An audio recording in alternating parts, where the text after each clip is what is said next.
அன்பார்ந்த முருக பக்தர்கள் வணக்கம். அடுத்த சம்பவம் நான் சொல்றதா பதிவு பண்ணியிருந்தேன். அதுக்குண்டான குரல் பதிவு தான் அது. இத வந்து நான் இது மாரி செய்யுங்க அப்படின்னு யாரையும் ஊக்குவிக்கிறதுக்காகவோ, இல்ல இது மாரி செய்யறது வந்து சரி, தவறு அப்படின்னு நியாயப்படுத்துறதுக்காகவோ இந்த சம்பவத்த வந்து பதிவு பண்ணல. ஆனால் ஒரு விஷயம் வந்து பிரபஞ்சம் நீங்க என்ன பண்ணாலும் இயற்கை உங்கள விட புத்திசாலி. பிரபஞ்சம் உங்கள விட புத்திசாலி. நம்ம இயற்கை என்னைக்குமே வெல்லவே முடியாது.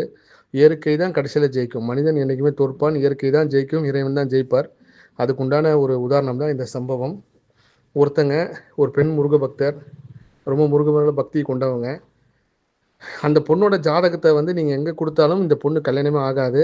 இந்த பொண்ணுக்கு வந்து மாப்பிள்ளையே அமைய மாட்டாங்க. இந்த பொண்ணு கல்யாணம் பண்ணாம இருக்கிறது தான் நல்லது அப்படின்னு சொல்லிடுவாங்க. அப்பேற்பட்ட ஒரு ஜாதகம் இது. அந்த பெண் தரப்புல இருந்தே சொன்னதுனால இந்த விஷயத்த நான் பதிவு பண்றேன். அவங்ககிட்ட அனுமதி வாங்கிட்டு தான் நான் பதிவு செய்றேன். அவங்க எந்த ஊர் என்ற விவரம் எல்லாமே எதிர்வரும் காலங்கள்ல வந்து கண்டிப்பா இயற்கை அனுமதிச்சா நான் சொல்றேன். அவங்க ஜாதகத்த எங்க குடுத்தாலும், கண்டிப்பா இந்த பொண்ணு கல்யாணம்னு சொல்லி குடுத்துருவாங்க. அப்போ, அவங்க மனசுல என்ன நெனச்சுருக்காங்கன்னா, 1000 பொய் சொல்லி ஒரு கல்யாணம் பண்ணலான்னு சொல்லியிருக்காங்களே!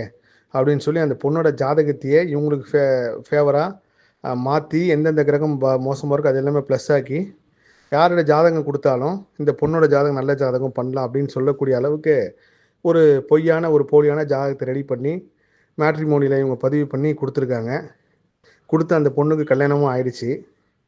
கல்யாணமும் ஆனதுக்கப்புறம் கிட்டத்தட்ட ஒரு 7 மாசம் கழிச்சு அவங்களுக்கு ஒரு மன உறுத்தலாவே இருந்திருக்கு. நம்ப வந்து இப்படி சொல்லிட்டோமே, இப்படி பண்ணிட்டோமே, இது ஒரு பெரிய தப்பாச்சே! இப்படி ரொம்ப பண்ணது வந்து மிகப்பெரிய தவறு. அப்படின்னு சொல்லி அவங்களோட குடும்பத்தாருக்கும், அந்த பெண்ணுக்குமே பெரிய உறுத்தலா இருந்து, ஒரு கட்டத்துக்கு மேல மாப்பிள்ளை வீட்ல கூப்ட்டு, இந்த மாரி நாங்க பண்ணிட்டோம். இந்த மாரி நடந்துருச்சு அப்படின்னு சொல்லி சொல்றாங்க. இத கேட்டு மாப்பிள்ளை வீட்ல வந்து எந்த ஷாக்கும் ஆகாம அமைதியா இருந்துட்டு, ஒரு 1 மணி நேரம், 2 மணி நேரம் அப்படியே அமைதியாவே மௌனமா இருந்து, அதுக்கப்புறம் அவங்க சொல்லியிருக்காங்க. எங்க பையனுக்கும் கிட்டத்தட்ட இந்த மாரி ஜாதகம் தான். எங்க போய் குடுத்தாலும் வந்து என் பையனுக்கு வந்து கல்யாணமே ஆகாது.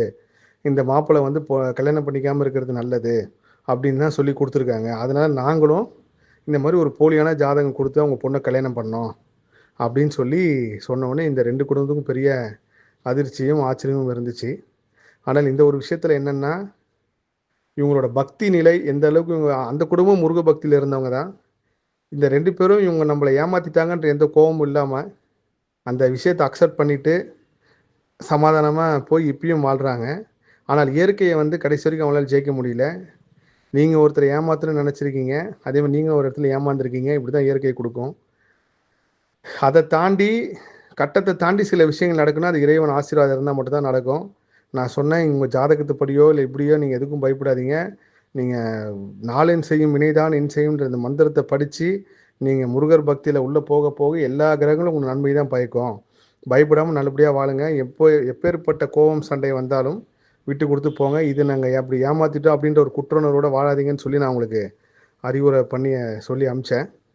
பிரபஞ்சம் பாருங்க நம்மளோட புத்திசாலி, இயற்கை நம்மளோட புத்திசாலின்றத வந்து இந்த சம்பவம் மூலியமா பலரும் உணரலாம். என்னோட கர்ம ஆராய்ச்சிக்காக நான் எடுத்தேன் உங்க ஜாதகத்த. அப்பதான் தெரிஞ்சுது எல்லாமே வந்து விதிப்படி தான் நடக்குது. நம்ம வாழ்க்கையில வந்து ஒருத்தர வேண்டி, விரும்பி, லவ் பண்ணி கல்யாணம் பண்றோம். ஆரம்பிக்கும்போது சந்தோஷமா இருந்தாலும், அந்த ரிலேஷன்ஷிப் போக, போக வர மூலியமா நெறைய துன்பம் வரதும் விதிதான். எல்லாமே சமமா தான் கிடைக்கும். துன்பமும், இன்பமும். அப்படித்தான் இதுவும். அதனால நீங்க என்னைக்குமே இயற்கையை வெல்ல நினைக்காதீங்க.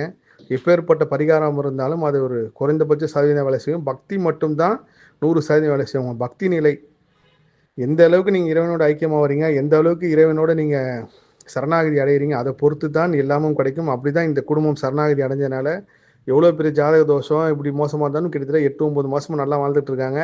இதுக்கப்புறமும் அவங்க நல்லா வாழ்வாங்கன்றது அவங்களோட இறை பக்தி நிலை, அந்த நம்பிக்கை. ஸோ இந்த 2 விஷயமும் வந்து என்னோட கர்ம ஆராய்ச்சியில நான் வியந்த ஒரு பெரிய உண்மை. பிரபஞ்சம் உங்களுக்கு உண்டானது எல்லாத்தையுமே ஆல்ரெடி தயார் பண்ணி வச்சிருக்கு. அத பெறுறதுக்கு மட்டும் நீங்க தயாரா இருங்க. எல்லா புகழும் முருகனுக்கே. நன்றி.